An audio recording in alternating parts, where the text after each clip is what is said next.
Olá, irmãos, a paz do Senhor, tudo bem?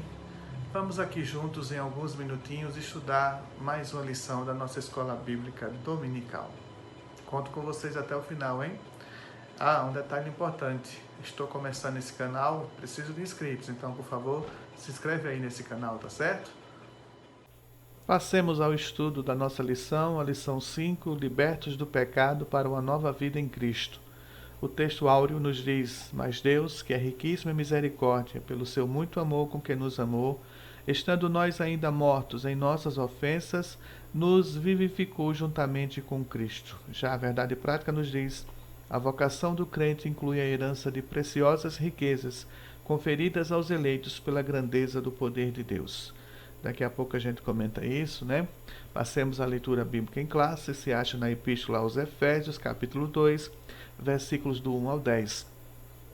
E vos vivificou, estando vós mortos em ofensas e pecados, em que noutro tempo andastes segundo o curso deste mundo, segundo o príncipe das potestades do ar, do espírito que agora opera nos filhos da desobediência, entre os quais todos nós também antes andávamos nos desejos da nossa carne, fazendo a vontade da carne e dos pensamentos, e éramos por natureza filhos da ira, como os outros também. Mas Deus, que é riquíssimo em misericórdia, pelo seu muito amor com que nos amou, estando nós ainda mortos em nossas ofensas, nos vivificou juntamente com Cristo. Pela graça sois salvos.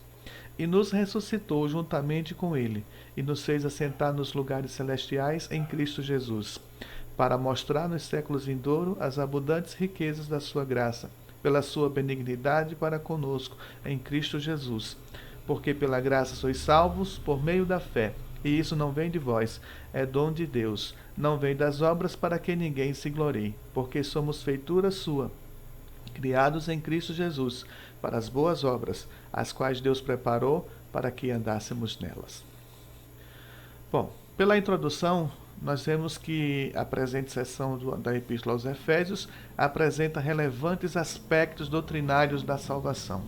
Esses aspectos são fundamentais para a nossa compreensão, para que a gente possa entender a salvação de forma mais plena, né?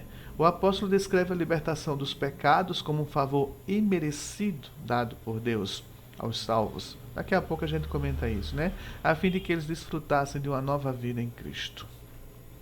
Como ponto central da nossa lição, nós temos a graça salvadora de Cristo nos garante a vida eterna. Bom, agora no primeiro ponto nós temos a antiga natureza morta em ofensa e pecados.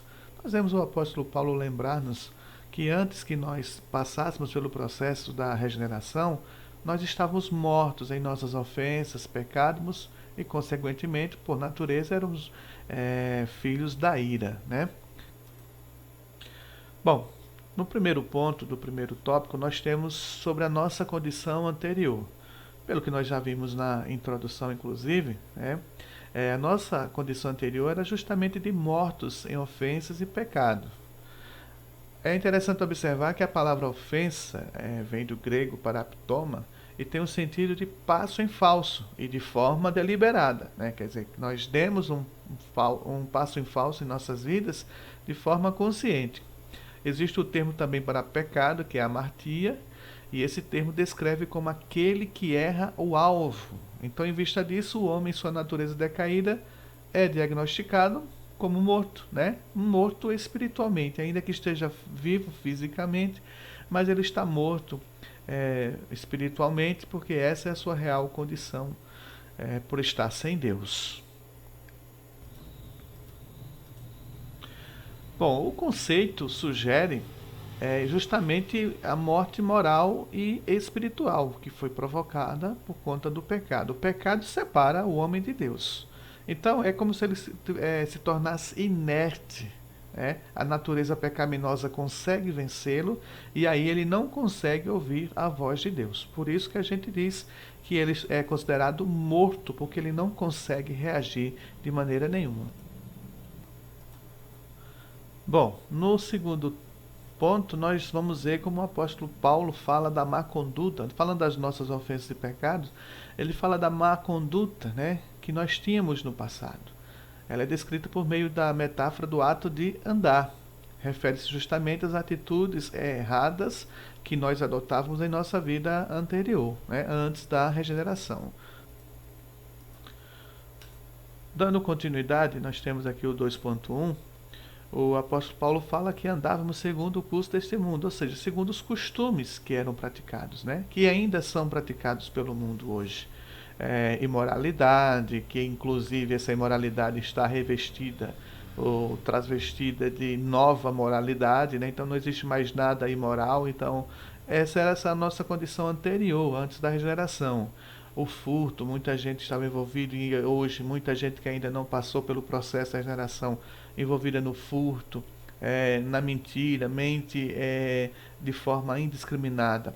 Então, uma constatação de que o salvo não deve tomar a forma do mundo, relativizar o pecado e muito menos se ajustar, né, a sua maneira de viver a esse tempo que nós estamos vivendo agora.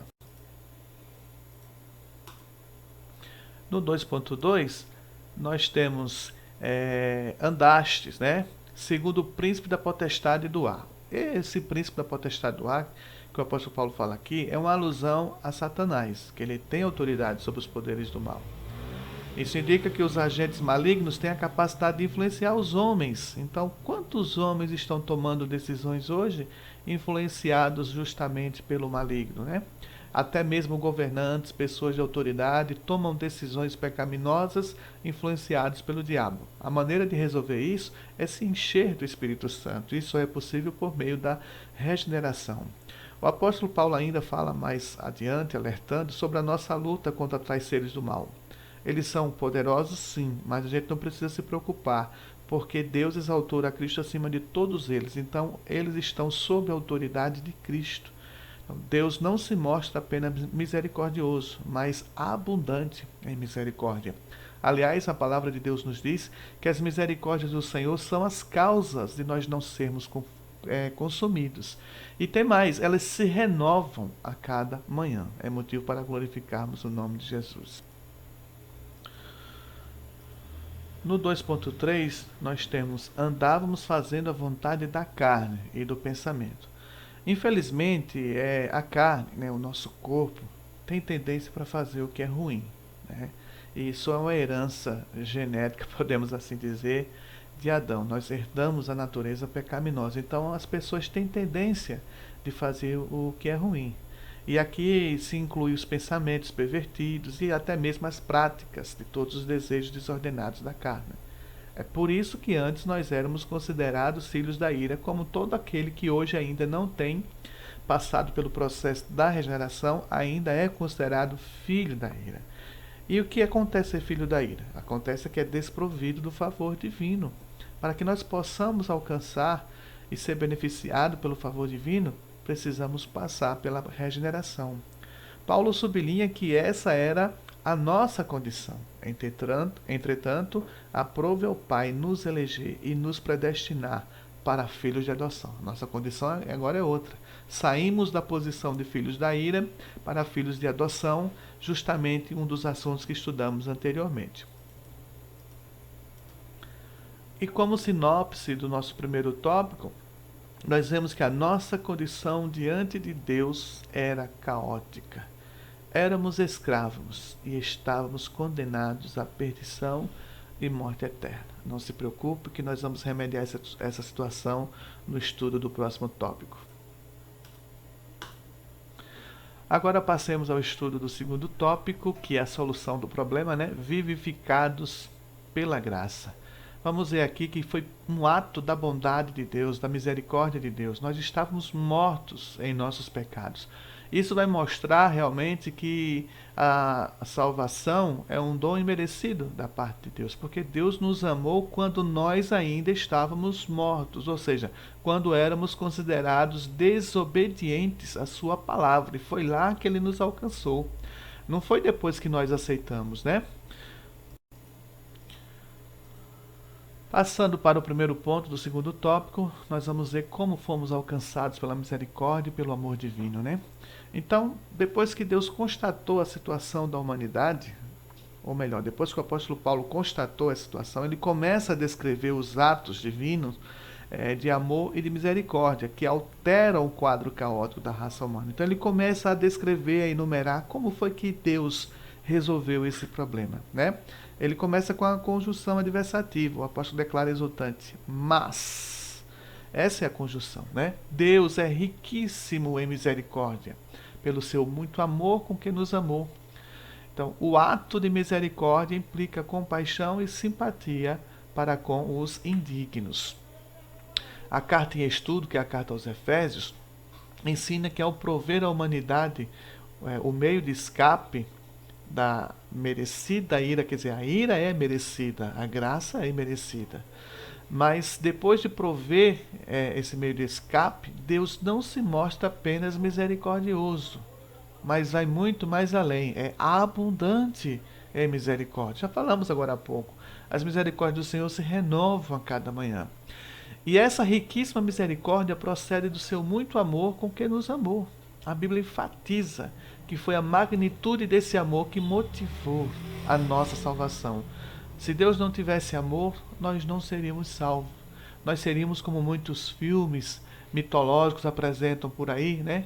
Como os seres humanos fossem objetos de recriação dos deuses furiosos que brincam com sua criação. Mas isso faz parte da mitologia, né? A gente reconhece um Deus cheio de amor, que não só nos criou pelo seu amor, mas nos proveu também um plano para que nós pudéssemos ser redimidos dos nossos pecados. No segundo ponto, nós temos vivificados por sua graça. Quando Paulo começa a descrever as dádivas, né, divinamente concedidas aos salvos, enfatiza que o amor de Deus nos alcançou. Estamos sendo até um pouquinho redundantes nesse ponto, mas é porque é o ponto-chave mesmo, porque ele nos alcançou estando nós ainda em nossas ofensas. Isso prova que nós não éramos merecedores desse amor. Mas mesmo assim o Senhor nos vivificou em Cristo, olha só, mandando seu Filho para passar por todo aquele processo de sofrimento, para cumprir as exigências da lei, que nós sabemos que ele passou, tudo isso ele passou por amor. Então, agora nós não estamos mais mortos. Por quê? Porque Cristo ganhou a nossa vida quando se submeteu ao sacrifício, né? Nós fomos vivificados sem mérito algum. Tudo foi efetivado por meio da graça, o favor imerecido. Então, para ser salvo, ninguém precisa fazer nada. Agora, isso não quer dizer que uma pessoa salva não tem compromisso, né? Tem pessoas que querem pegar essa informação e distorcer.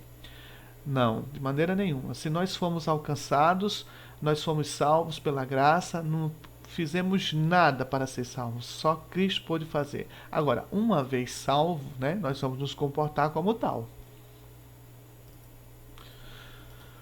No terceiro ponto, nós temos exaltados por sua graça. O apóstolo gentios, né, como é conhecido o apóstolo Paulo, porque pregou muito aos gentios, destaca ainda o poder de Deus, que nos ressuscitou juntamente com ele e nos fez assentar nos lugares celestiais. Observe direitinho, nos lugares celestiais em Cristo. Observe direitinho, a palavra juntamente. Sabe o que é que isso indica?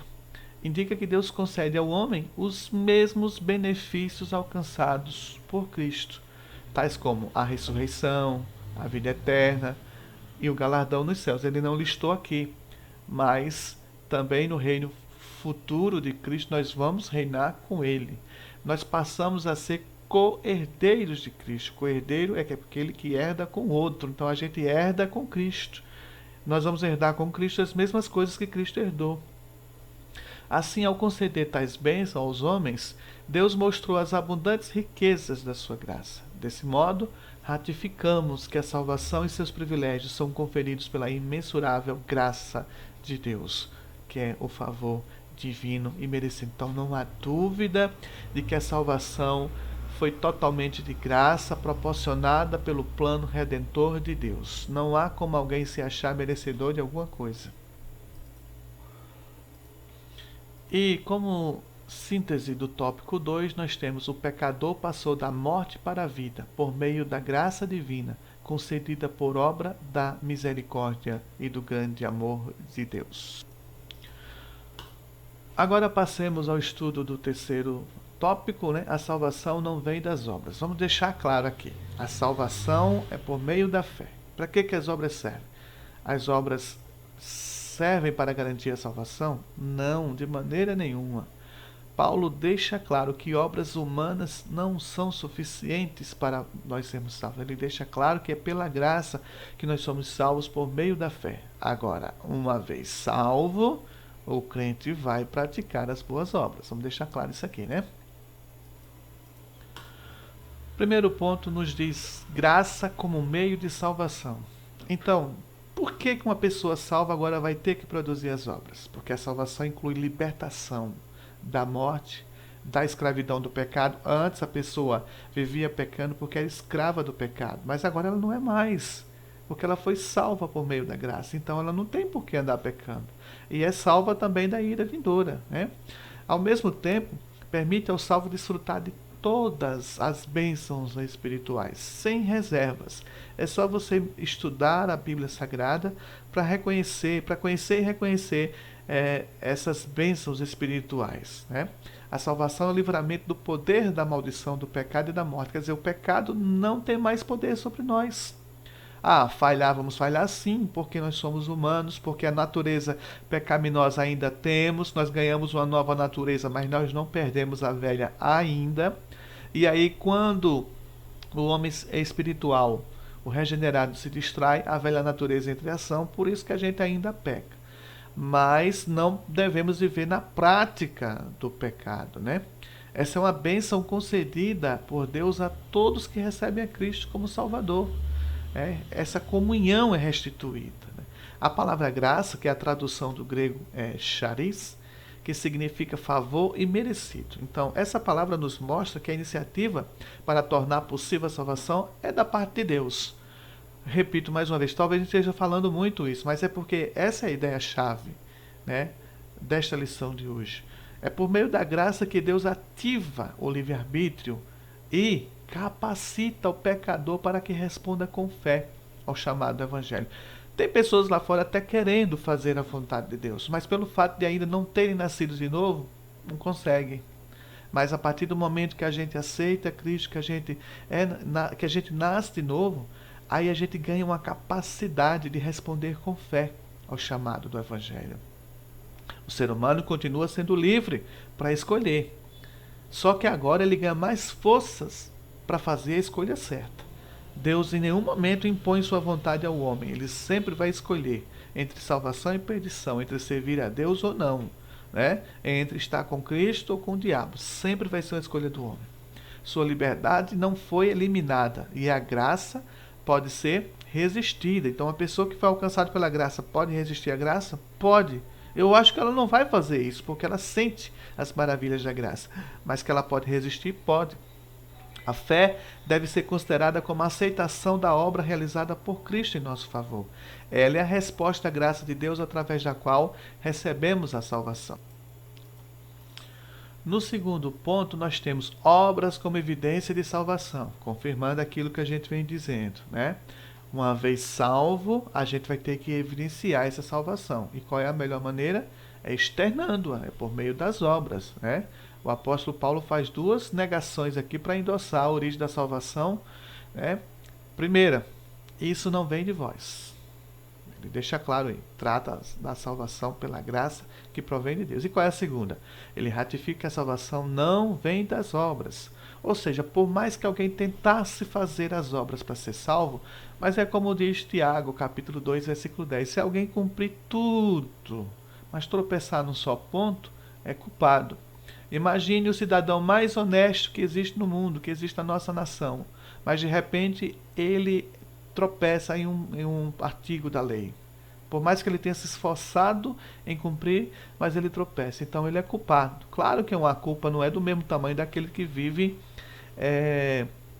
praticando o mal o tempo todo, infringindo a lei o tempo todo. A própria lei vai entender isso caso ele venha a um julgamento.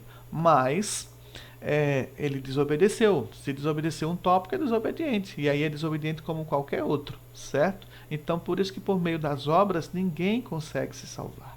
A salvação é a realização divina. Somos feitura sua, criados por Cristo para as boas obras. uma transformação ocorreu, né? Agora em Cristo somos uma nova criatura. Como a gente vem dizendo, ele ganhou uma nova natureza. As coisas velhas passaram. Ele não tem mais prazer nas coisas que fazia antes. O prazer dele agora é diferente, é em servir ao Senhor, estar na casa do Senhor, é meditar na palavra de Deus, em fazer as coisas certas, né? O apóstolo usou a metáfora de andar numa perspectiva negativa. Outrora andávamos fazendo obras mais. Agora, por meio de uma perspectiva positiva, somos instados a andar fazendo boas obras. Não como meio para ser salvo, mas como a evidência da salvação. Então, quando você faz as boas obras, você não está promovendo a salvação na sua vida, você está evidenciando uma salvação que já existe na sua vida. E como síntese do tópico 3, nós temos: a salvação é graça divina, por meio da fé.